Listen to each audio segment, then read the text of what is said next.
E aí galera, vamos embora para mais uma resolução da questão da prova da IA. Como vocês já viram, é uma questão teórica. E ela não é tão difícil assim de entender e compreender o motivo da resposta. Então acompanhe aqui comigo para que você tenha uma noção. Vamos lá. Imagine um frasco. E esse frasco contém um líquido roxo. Quais são as informações que nós temos aqui? Nós sabemos que esse líquido tem massa de 1 kg, ou seja, a massa dele. Se você multiplicar pela gravidade, você vai ter o peso desse líquido. E nós temos também o volume desse líquido aqui dentro. Seria um volume de 1 litro, tudo bem? Aí tá, você se pergunta, tá, ok, o que isso tem a ver? Imagine que esse líquido ele vai sofrer variação da sua temperatura. E aí você se pergunta, tá, mas o que isso ocasiona nele? A maioria das substâncias, quando sofrem variações na sua temperatura, elas sofrem dilatação ou contração. Vai depender. Se sua temperatura aumenta, seu volume vai ser aumentado. Se sua temperatura diminui, seu volume vai ser reduzido. Nem todas as substâncias são assim. Algumas têm comportamentos anômalos, por exemplo, a própria água. Ela, às vezes, ela deveria contrair, mas ela aumenta quando a temperatura está em torno de 0 graus a 4 graus Celsius. Apesar dessa informação, vamos focar aqui nesse exercício. Digamos que esse líquido aqui vai sofrer uma variação da sua temperatura, ele vai esquentar. Então seu volume vai aumentar, beleza? Perceba aqui a situação. Agora o volume do líquido aumentou.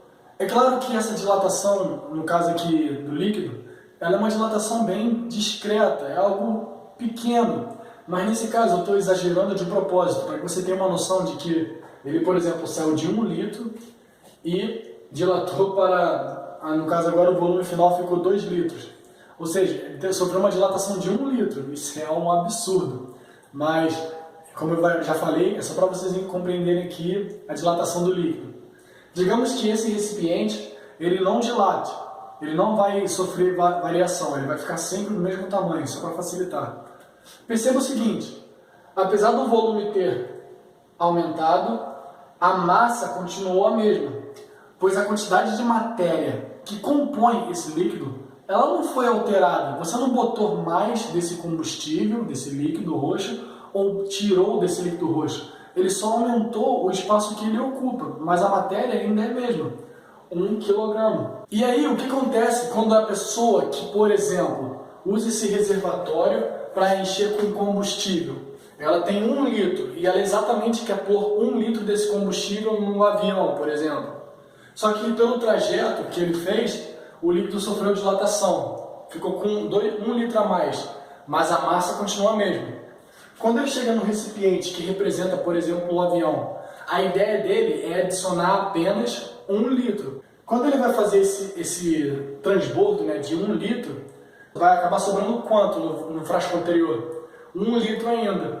Portanto, ele vai ter apenas transferido meio quilograma, pois 1 quilograma está, vamos dizer assim, ocupando um espaço de 2 litros. Então, apenas 1 litro representa meio quilograma.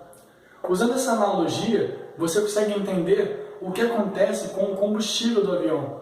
Quando o rapaz bota o volume exato, mas ao ir para o local do abastecimento, o volume ele sofre dilatação, e ele bota exatamente o mesmo volume que ele retirou da bomba, ele está se enganando, porque na verdade ele está pondo menos quilogramas de combustível, na ilusão de que ao pôr o mesmo volume, ele vai estar pondo a mesma quantidade. Aí você pensa, tá, mas está botando a mesma quantidade de volumétrica, mas o que importa no combustível é a massa.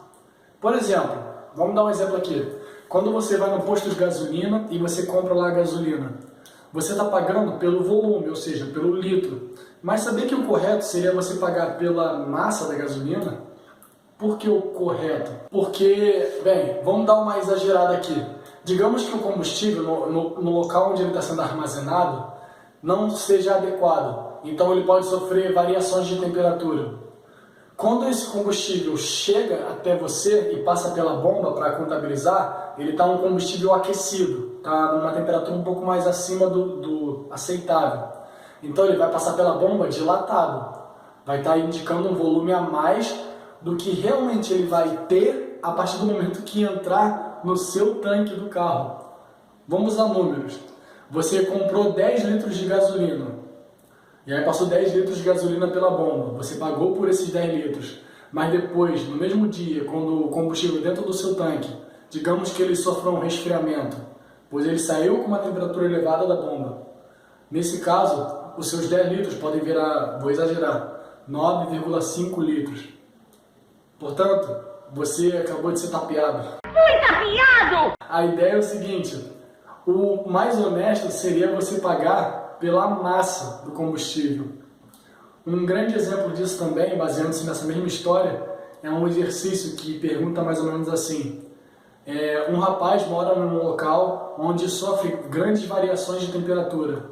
De manhã é absolutamente frio e durante o dia é absolutamente quente. Qual seria o melhor momento para ele encher o tanque do seu carro? A resposta seria de manhã. Por quê? Quando ele vai encher de manhã o combustível do carro, o líquido ele vai estar bem contraído.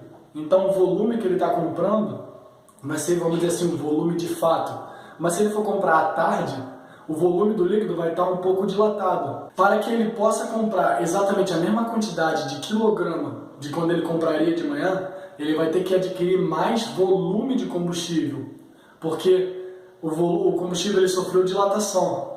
Então, ele vai ter que aceitar mais litros de combustível para ter a mesma massa do combustível pela manhã. Mas ao aceitar mais combustível, ele vai ter que pagar um valor maior. É financeiramente viável você comprar pela manhã, que o combustível está com a temperatura menor. Eu espero que vocês tenham entendido a questão. Então a resposta seria aquela no qual diz a massa do combustível vai ser menor, justamente devido a esse efeito da dilatação. Questão tranquila, não é?